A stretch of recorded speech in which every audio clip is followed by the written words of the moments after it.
Hayatın anlamı ne? Felsefe. Bu soruyu çözmek için. Hadi keşfedelim. Merhaba arkadaşlar. Bugün sizinle çok güncel ve hayatımızın her anında karşımıza çıkan bir konuyu konuşacağız. Popüler kültür eleştirisi. Şimdi size bir soru sorayım. Bu sabah telefonunuzu açtığınızda ilk ne yaptınız? Instagram'a mı baktınız? TikTok'ta video mu izlediniz? Yoksa YouTube'da bir şeyler mi dinlediniz? İşte tam da bu davranışlarınız bugün konuşacağımız popüler kültürün tam merkezinde yer alıyor. Popüler kültür denince aklınıza ne geliyor? Belki de sadece eğlence, müzik, filmler, sosyal medya platformları. Ama arkadaşlar, bu konu bundan çok daha derin. Popüler kültür aslında nasıl düşündüğümüzü, nasıl hissettiğimizi, hatta kim olduğumuzu bile etkiliyor. Ve işte bu noktada devreye giren büyük düşünürler bu durumu çok önceden fark etmişler ve bizi uyarmaya çalışmışlar. Bugünkü dersimizde Adorno'dan Baudrillard'a, Marcus'den Nicolas Carr'a kadar birçok önemli düşünürün popüler kültür hakkındaki görüşlerini öğreneceğiz. Ama sadece geçmişte kalmayacağız. Bu düşünceleri günümüzün sosyal medya çağına, yapay zeka dönemine taşıyacağız. Çünkü arkadaşlar, bu düşünürler sanki bugünü görmüş gibi yazmışlar. Onların 50-60 yıl önce söyledikleri şeyler, bugün Instagram'da, TikTok'ta, YouTube'da yaşadığımız deneyimleri neredeyse mükemmel bir şekilde açıklıyor. Hazır mısınız? O halde bu düşünce yolculuğuna başlayalım ve popüler kültürün gerçek yüzünü keşfedelim. Theodor Adorno ve kültür endüstrisi. Eğlence aslında bir aldatmaca. Arkadaşlar, şimdi size 20. yüzyılın en önemli düşünürlerinden birini tanıtacağım. Theodor Adorno. Bu adam 1940'larda, televizyon henüz yaygınlaşmamışken bile, bugün yaşadığımız durumu neredeyse mükemmel bir şekilde öngörmüş. Adorno'nun kültür endüstrisi kavramı, bugün Netflix'ten Spotify'a, Instagram'dan TikTok'a kadar her şeyi açıklıyor. Adorno şunu söylüyor: kültür endüstrisi, insanları eğlendiriyormuş gibi yaparak aslında onları uyuşturuyor. Peki bu ne demek arkadaşlar?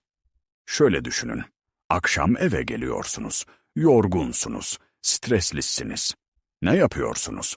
Netflix açıp dizi izliyorsunuz.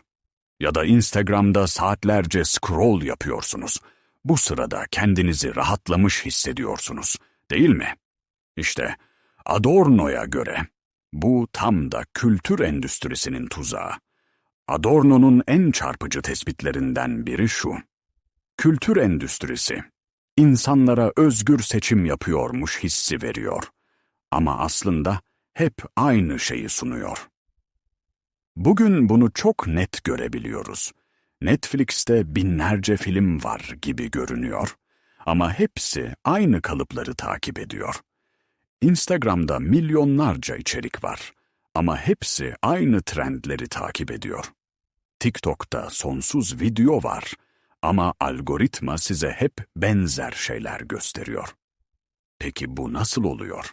Adorno'ya göre kültür endüstrisi standardizasyon ve pseudo bireyselleştirme yapıyor. Standardizasyon şu demek: her şey aynı kalıba sokuluyor. Bütün pop şarkıları aynı yapıyı takip ediyor. Bütün Hollywood filmleri aynı formülü kullanıyor. Bütün sosyal medya içerikleri aynı trendleri takip ediyor. Pseudo bireyselleştirme ise şu: size özel yapılmış gibi gösteriliyor. Ama aslında milyonlarca kişiye aynı şey sunuluyor. Mesela Spotify'ın size özel çalma listesi hazırladığını düşünün. Senin için özel diyor. Ama aslında algoritma milyonlarca kişiye benzer listeler hazırlıyor. Instagram'ın keşfet sayfası size özel gibi görünüyor. Ama aslında benzer profildeki milyonlarca kişiye benzer içerikler gösteriyor. Bu tam da Adorno'nun bahsettiği pseudo bireyselleştirme. Adorno'nun en rahatsız edici tespiti ise şu: kültür endüstrisi, insanların eleştirel düşünme yetisini köreltir. Nasıl mı? Sürekli eğlence bombardımanı altında kalan insan, düşünmeye vakit bulamıyor. Bir video bitiyor, diğeri başlıyor. Bir şarkı bitiyor, diğeri çalıyor. Bir post görüyorsunuz, diğerine geçiyorsunuz. Bu sürekli uyaran bombardımanı, beynimizin derin düşünme kapasitesini azaltıyor. Bugün bunu çok net yaşıyoruz arkadaşlar. Kaç kez başladığınız bir kitabı yarıda bıraktınız çünkü telefonunuz çaldı? Kaç kez derin bir konuşma yaparken birden telefonunuza baktınız? Kaç kez bir şey öğrenmeye çalışırken dikkatiniz dağıldı? İşte bu, Adorno'nun 80 yıl önce uyardığı durum. Adorno'ya göre, kültür endüstrisinin en büyük zararı şu: İnsanları yanlış bilinç içinde tutuyor. Yani insanlar gerçek sorunlarını görmek yerine sürekli eğlenceyle oyalanıyor. Sosyal adaletsizlik var, çevre sorunları var, ekonomik eşitsizlik var. Ama insanlar bunları düşünmek yerine hangi ünlünün ne giydiğiyle, hangi influencer'ın ne yediğiyle ilgileniyor. Peki, Adorno'nun bu eleştirilerini bugünün sosyal medya çağında nasıl görüyoruz? Instagram'da mükemmel hayatlar sergileniyor. Ama gerçek hayatın zorlukları gizleniyor. TikTok'ta sürekli eğlenceli içerikler var. Ama ciddi toplumsal sorunlar görmezden geliniyor. YouTube'da saatlerce vakit geçiriyoruz ama gerçek öğrenme ve gelişim için vakit kalmıyor. Adorno'nun uyarısı çok net. Kültür endüstrisi, özgürlük vaadiyle başlar ama kölelik ile sonuçlanır. Bugün bu durumu yaşıyor muyuz? Sosyal medya bize özgürlük vaat ediyor. İstediğin zaman, istediğin yerde, istediğin içeriği tüket. Ama sonuçta ne oluyor? Algoritmaların esiri oluyoruz. Sürekli telefona bakma zorunluluğu hissediyoruz. Gerçek hayattan kopuyoruz. Arkadaşlar, şimdi Adorno'nun yakın arkadaşı ve aynı zamanda Frankfurt Okulu'nun bir diğer önemli ismi Herbert Marcuse'yi konuşalım. Marcuse'nin tek boyutlu insan kavramı, bugünün sosyal medya çağını anlamak için çok kritik. Bu adam 1960'larda yazdığı kitaplarında sanki bugünün Instagram ve TikTok kültürünü görmüş gibi analizler yapıyor. Marcuse'ye göre modern kapitalist sistem çok zeki bir şey yapıyor. Sizi mutsuz ederek değil, mutlu ederek kontrol ediyor. Nasıl yani hocam diye sorabilirsiniz. Şöyle açıklayayım. Eski sistemlerde insanlar açıkça baskı altında tutuluyordu. Ama modern sistem farklı. Size sürekli yeni ürünler, yeni eğlenceler, yeni deneyimler sunuyor. Siz de bunları tüketerek mutlu oluyorsunuz. Ama bu mutluluk aslında sizi sistemin içinde tutuyor. Marcuse'nin tek boyutlu insan derken kastettiği şu: İnsan normalde çok boyutlu bir varlık. Düşünen, sorgulayan, hayal kuran, isyan eden, alternatifler arayan bir varlık. Ama kültür endüstrisi insanı tek boyutlu hale getiriyor. Sadece tüketen, sadece eğlenen, sadece mevcut sistemi kabul eden bir varlık haline getiriyor. Bugün bunu çok net görüyoruz arkadaşlar. Sosyal medyada sürekli yeni trendler çıkıyor. Yeni challenge'lar, yeni dans hareketleri, yeni moda akımları. İnsanlar bunları takip etmekle o kadar meşguller ki, sistemin kendisini sorgulamaya vakit bulamıyorlar. Neden bu kadar çalışıp, bu kadar az para kazanıyorum? Yerine, hangi filtre daha güzel görünüyor diye düşünüyorlar. Marcuse'nin çok önemli bir kavramı var: yanlış ihtiyaçlar. Marcuse der ki, sistem size gerçek ihtiyaçlarınız değil, yapay ihtiyaçlar dayatıyor. Gerçek ihtiyaçlarınız nedir? Sağlıklı yaşamak, anlamlı ilişkiler kurmak, yaratıcı olmak, özgürce düşünmek. Ama sistem size ne dayatıyor? En son iPhone'u almak, en trend kıyafetleri giymek, en popüler yerlerde fotoğraf çektirmek, en çok beğeni almak. Instagram'ı düşünün arkadaşlar. İnsanlar mükemmel fotoğraflar paylaşmak için saatlerce uğraşıyorlar. Filtreler kullanıyorlar, pozlar veriyorlar, en güzel anları seçiyorlar. Neden? Beğeni almak için, takipçi kazanmak için, başarılı görünmek için. Ama bu gerçek bir ihtiyaç mı? Yoksa sistem tarafından dayatılan yapay bir ihtiyaç mı? Marcuse'ye göre bu yapay ihtiyaçlar insanları mutlu köle haline getiriyor. Köle derken kastettiği şu: özgür değilsiniz ama bunun farkında değilsiniz. Çünkü sürekli eğleniyorsunuz, sürekli yeni şeyler tüketiyorsunuz, sürekli meşgulsünüz. Dolayısıyla özgürlüğünüzü kaybettiğinizi fark etmiyorsunuz. TikTok'u düşünün mesela. Algoritma size sürekli yeni videolar gösteriyor. Siz de saatlerce izliyorsunuz. Bu sırada mutlu hissediyorsunuz, eğleniyorsunuz. Ama aslında ne oluyor? Zamanınızı kaybediyorsunuz. Gerçek hayattan kopuyorsunuz. Pasif bir tüketici haline geliyorsunuz. Ama bunun farkında değilsiniz çünkü sürekli eğleniyorsunuz. Marcuse'nin en çarpıcı tespitlerinden biri şu: modern sistem, muhalefeti bile kendi içine çekiyor. Nasıl yani? Şöyle, sistem karşıtı görüşler bile sistemin bir parçası haline geliyor. Mesela, kapitalizm eleştirisi yapan bir video YouTube'da milyonlarca izleniyor ve YouTube para kazanıyor. Sistem karşıtı bir şarkı Spotify'da dinleniyor ve Spotify para kazanıyor. Çevre aktivizmi Instagram'da paylaşılıyor ve Instagram reklam geliri elde ediyor. Bu duruma Marcuse, repressive tolerance, baskıcı hoşgörü diyor. Sistem, eleştirilerine hoşgörü gösteriyor, hatta onları destekliyor bile. Ama bu eleştiriler sistemin kendisini değiştirmiyor. Sadece sistemin meşruiyetini artırıyor. Bakın ne kadar demokratik bir sistemiz, eleştirilerimize bile izin veriyoruz deniyor. Bugün sosyal medyada bunu çok görüyoruz. İnsanlar sistemin sorunlarını eleştiriyorlar ama bu eleştirilerini yine sistemin platformlarında yapıyorlar. Kapitalizmi eleştiren bir post Instagram'da paylaşılıyor.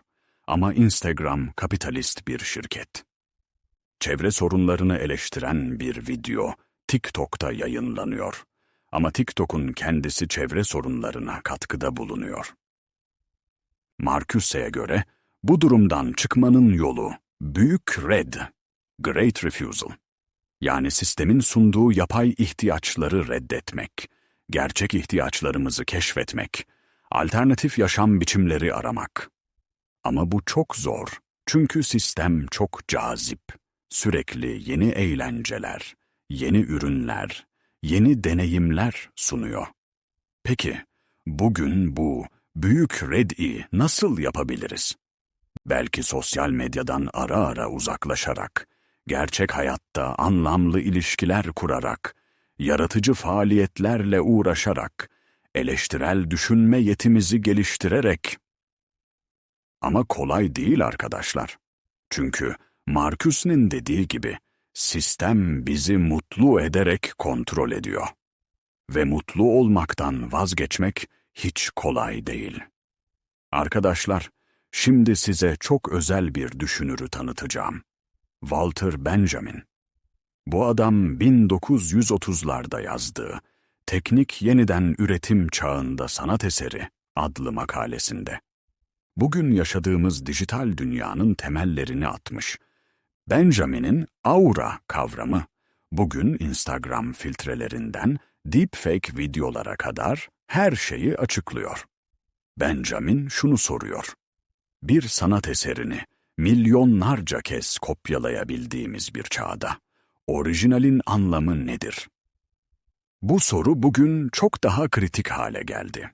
Çünkü artık sadece sanat eserlerini değil, kendimizi bile sürekli kopyalıyoruz, yeniden üretiyoruz, düzenliyoruz. Benjamin'e göre her orijinal sanat eserinin bir aurası vardır. Aura nedir? Eserin benzersizliği, o anda o yerde olma hali, tarihsel geçmişi, dokunulmazlığı. Mesela Mona Lisa tablosunu Louvre'da görmekle internette görmek aynı şey değil. Louvre'daki orijinalin bir aurası var. Leonardo'nun elinin değdiği tuval, yüzyıllardır orada durması, milyonlarca insanın onu görmek için oraya gitmesi. Ama teknik yeniden üretim bu aurayı yok ediyor. Mona Lisa'yı artık her yerde görebiliyorsunuz. Posterlerde, tişörtlerde, internet memelerinde. Bu durumda orijinalin özelliği kalıyor mu?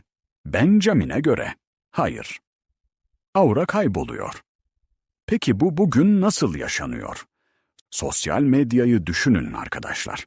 Instagram'da paylaştığınız fotoğraf gerçek siz misiniz? Filtreler kullanıyorsunuz, pozlar veriyorsunuz, en güzel anları seçiyorsunuz, düzenliyorsunuz. Sonuçta ortaya çıkan şey, gerçek siz mi yoksa yeniden üretilmiş bir versiyonunuz mu? Benjamin'in çok önemli bir kavramı daha var. Exhibitionism, sergilenme değeri. Benjamin der ki, eskiden sanat eserleri kült değeri için yapılırdı. Yani tanrılara, ritüellere hizmet ederdi. Ama modern çağda sanat eserleri sergilenme değeri için yapılıyor. Yani görülmek, beğenilmek için yapılıyor. Benjamin'e göre bu durum insanların gerçeklikle ilişkisini bozuyor. Çünkü sürekli sergilenme modunda olan insan, gerçek deneyimi yaşayamıyor. Sürekli nasıl görüneceğini düşünüyor, nasıl algılanacağını hesaplıyor. TikTok'u düşünün mesela. İnsanlar günlük hayatlarının en sıradan anlarını bile içerik haline getiriyorlar. Kahvaltı yapıyorlar, video çekiyorlar, spor yapıyorlar, video çekiyorlar. Ders çalışıyorlar, video çekiyorlar. Hayatın kendisi bir performans haline geliyor. Benjamin'in bir diğer önemli kavramı montaj tekniği. Benjamin der ki, modern sanat gerçekliği parçalara ayırıp yeniden birleştiriyor. Bu tam da bugünün sosyal medya kültürü. Instagram storyleri düşünün. Gününüzü küçük parçalara bölüyorsunuz. Her birini ayrı ayrı paylaşıyorsunuz. Sonuçta ortaya çıkan şey, gerçek gününüz mü yoksa montajlanmış bir versiyon mu? Benjamin'e göre bu montaj tekniği insanların algısını değiştiriyor. Çünkü gerçeklik artık bütüncül değil, parçalı. İnsanlar da dünyayı parçalar halinde görmeye başlıyor. Uzun metinler okuyamıyorlar, kısa videolar izliyorlar. Derin düşünceler geliştiremiyor, hızlı tepkiler veriyorlar. Benjamin'in en çarpıcı öngörülerinden biri şu: teknik yeniden üretim, sanatı demokratikleştirir ama aynı zamanda manipülasyona açık hale getirir. Bugün bunu çok net görüyoruz. Herkes sanatçı olabiliyor. Instagram'da fotoğraf paylaşıyor, TikTok'ta video çekiyor, YouTube'da içerik üretiyor. Bu demokratik bir gelişme. Ama aynı zamanda manipülasyon da çok kolay hale geldi. Deepfake videolar, sahte haberler, manipüle edilmiş fotoğraflar. Benjamin'e göre bu durumun siyasi sonuçları da var. Çünkü gerçeklik ve kurgu arasındaki sınır bulanıklaştığında propaganda da çok daha etkili hale geliyor. İnsanlar neyin gerçek, neyin sahte olduğunu ayırt edemez hale geliyorlar. Bugün bunu çok yaşıyoruz arkadaşlar. Sosyal medyada gördüğünüz haberin gerçek mi sahte mi olduğunu nasıl anlıyorsunuz? Gördüğünüz fotoğrafın düzenlenip düzenlenmediğini nasıl biliyorsunuz? İzlediğiniz videonun gerçek mi yapay zeka ile üretilmiş mi olduğunu nasıl ayırt ediyorsunuz? Benjamin'in uyarısı çok net. Auranın kaybı sadece sanat için değil, gerçeklik için de tehlikeli. Çünkü aura kaybolduğunda, gerçek ile sahte arasındaki fark da kaybolur. Ve bu durumda insanlar neye inanacaklarını bilemez hale gelirler. Peki, bu durumdan nasıl çıkabiliriz? Benjamin'e göre, teknik yeniden üretimin demokratik potansiyelini kullanmalıyız. Ama manipülasyona karşı uyanık olmalıyız. Eleştirel medya okuryazarlığı geliştirmeliyiz. Gerçek ile sahteyi ayırt etmeyi öğrenmeliyiz. Ve en önemlisi, dijital dünyada da aurayı korumaya çalışmalıyız. Yani özgünlüğümüzü, gerçekliğimizi, derinliğimizi kaybetmemeliyiz. Arkadaşlar, şimdi size çok güncel bir düşünürden bahsedeceğim. Nicholas Carr. Bu adam 2008'de "Google bizi aptal mı yapıyor?" diye bir makale yazdı. O zamanlar herkes "Ne saçma bir soru" dedi. Ama bugün bakıyoruz, adam haklıymış. Şimdi size bir soru soracağım ve dürüst olun. En son ne zaman uzun bir kitap okudunuz? Başından sonuna kadar, hiç telefona bakmadan, hiç başka bir şey yapmadan. Zor değil mi? İşte Carr'ın bahsettiği şey tam bu. Carr der ki, "İnternet beynimizi yeniden şekillendiriyor." Nasıl mı? Şöyle açıklayayım arkadaşlar. Eskiden kitap okurken derin düşünürdük. Bir paragrafı okur, üzerinde düşünür, yazarın ne demek istediğini anlamaya çalışırdık. Ama şimdi ne yapıyoruz? Hızlıca tarayıp geçiyoruz. Bir şey okuyoruz, hemen başka bir şeye atlıyoruz. "Hocam, bu kötü bir şey mi?" diye sorabilirsiniz. Carr'a göre evet, çok kötü. Çünkü beynimiz derin düşünme yetisini kaybediyor. Sürekli yüzeysel bilgi işlemeye alışıyor. Mesela Google'da bir şey arıyorsunuz. Ne yapıyorsunuz? İlk çıkan sonuçlara bakıyorsunuz, hızlıca tarayıp geçiyorsunuz. Bulduğunuz bilgiyi not ediyorsunuz ve işiniz bitiyor. Ama eskiden ne yapardınız? Kütüphaneye gider, kitapları karıştırır, saatlerce okur, notlar alır, düşünürdünüz. Mesela bir arkadaşınızla tartışıyorsunuz. Hemen telefonu çıkarıp Google'da arıyorsunuz. "Bak, ben haklıymışım." diyorsunuz. Ama 5 dakika sonra o bilgiyi unutuyorsunuz. Çünkü o bilgi gerçekten sizin değil, Google'ın. Carr'ın bir diğer uyarısı da şu: İnternet dikkatimizi parçalıyor. Eskiden bir işe odaklanabilirdik. Ama şimdi sürekli bildirimler geliyor. WhatsApp mesajı, Instagram bildirimi, YouTube önerisi. Beynimiz sürekli dikkat dağınıklığı halinde. "Peki hocam, bu durumdan nasıl çıkacağız?" diye sorabilirsiniz. Carr'ın önerisi basit ama zor. Dijital detoks. Ara ara internetten uzaklaşın. Uzun kitaplar okuyun. Derin düşünmeyi tekrar öğrenin. Ama kolay değil arkadaşlar. Çünkü sistem bizi sürekli bağlı kalmaya zorluyor. İş yerinde sürekli e-mail kontrol etmek zorundasınız. Okuldaki ödevler için internet araştırması yapmanız gerekiyor. Sosyal hayatınız sosyal medyada geçiyor. Carr'ın son uyarısı çok çarpıcı. Eğer bu böyle devam ederse, gelecek nesiller derin düşünmeyi hiç öğrenemeyecek. Düşünün, çocuklar doğduklarından beri tablet ve telefonla büyüyorlar. Onlar hiç kitap okumadan büyürse ne olacak? Hiç derin düşünmeyi öğrenmezlerse ne olacak? Bu sadece bireysel bir sorun değil arkadaşlar. Toplumsal bir sorun. Çünkü demokrasi, derin düşünen vatandaşlara ihtiyaç duyar. Bilim derin düşünen araştırmacılara ihtiyaç duyar. Sanat, derin düşünen sanatçılara ihtiyaç duyar. Carr'ın mesajı net. Teknoloji kullanırken dikkatli olun. Teknoloji sizi kullanmasın, siz teknolojiyi kullanın. Arkadaşlar, şimdi size çok ilginç bir düşünürden bahsedeceğim. Zygmunt Bauman. Bu adam, akışkan modernlik diye bir kavram icat etti. Bu kavram, bugünün dünyasını anlamak için çok önemli. Bauman şunu söylüyor. Eskiden her şey katıydı. Şimdi her şey akışkan. Ne demek bu?